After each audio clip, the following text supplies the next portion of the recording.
The economic uncertainty created by U.S. President Donald Trump's tariffs and threats of annexation loomed large in Ontario's throne speech today. The speech kicks off the government's 44th session and is intended to set the agenda and tone for the next 4 years. Emily Taylor joins us live from Queen's Park with the details. Hello, Emily. Kelly, we heard a lot of the same ideas in today's speech as we did during Doug Ford's election campaign, tying the threat of tariffs to every single industry, from manufacturing, housing, healthcare, and many, many more. We also heard hints about new legislation coming to break down barriers in interprovincial trade. South of the border, President Donald Trump is openly taking aim at Ontario's economy and our national sovereignty. This, of course, will never happen. In a speech that mentioned Donald Trump by name 12 times, Lieutenant Governor Edith Dumont read out the priorities of the Ford government for the next 4 years. Your government will take a radically different approach to the way things have been done as it moves forward with its ambitious plan to protect Ontario. And that's what this throne speech is all about today, is making sure that we protect people's jobs, protect communities and businesses right across the province.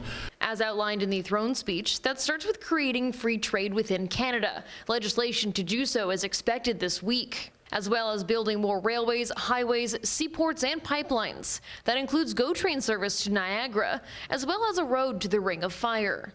Simply put, Ontario has the minerals the world needs. The Ring of Fire is a region in northern Ontario rich with minerals like cobalt and nickel. The Ford government plans to pass legislation that will streamline the building approval process in the region and similar strategically important areas.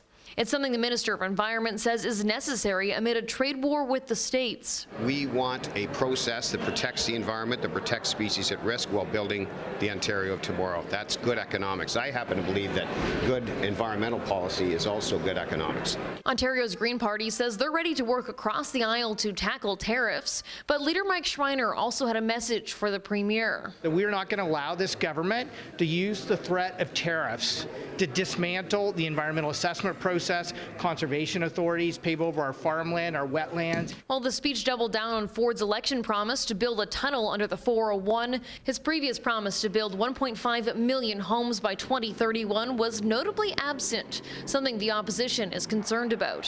What I saw was a premier who was leaning on municipalities to take matters into their own hands, so individually to reduce development charges to speed up the process. The new housing minister says he's laser focused on getting the homes built. Here's what he said when asked if building 1.5 million of them is still achievable. Sure it is. Leader of the official opposition, Marit Stiles, says she was disappointed in the speech and is hoping the province's upcoming budget will provide more supports for workers. We saw a throne speech that spoke to, I think, to some extent, the reality of people's fears and concerns about the economy, economic insecurity, but didn't really address the right now. You know, what's going to happen when people right now are losing their jobs?